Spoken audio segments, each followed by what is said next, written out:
La dot était un sac d'oignons, c'est devenu un sac d'or.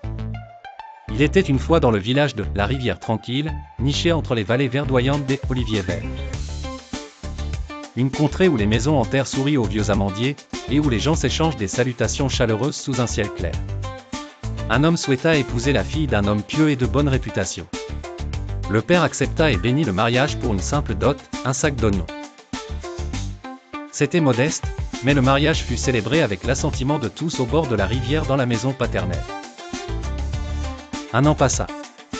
La jeune femme, maintenant mère d'un bambin qui jouait sous le figuier du verger familial, éprouva le désir de revoir sa famille. Elle demanda à son mari de l'accompagner pour une visite. Pour cela, ils devaient traverser la rivière Tranquille.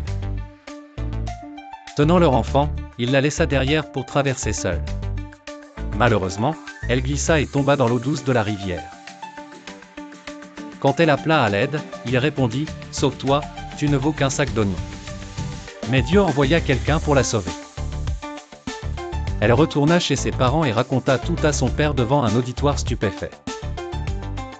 Le père demanda alors à son gendre « Prends ton enfant et ne reviens que lorsque tu auras apporté un sac d'or. » Le temps passa et le mari, voulant éviter d'être vu comme responsable du malentendu, et cherchant à se remarier sans succès, travailla jour et nuit dans les champs d'olives jusqu'à rassembler un sac d'or.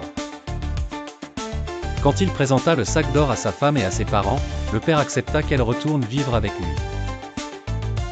Sur le chemin du retour, alors qu'elle s'apprêtait à poser le pied dans l'eau de la rivière Tranquille, il se précipita et la porta sur son dos, disant « Ma chère, tu es précieuse, ta dot pèse son poids d'or, car tu m'as coûté une fortune. » Entendant cela, le père éclata de rire. Quand nous l'avons traité selon nos valeurs, il a trahi.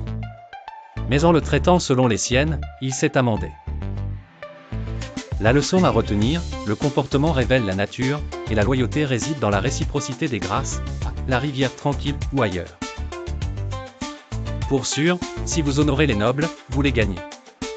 Mais honorez les vils, et ils se rebelleront.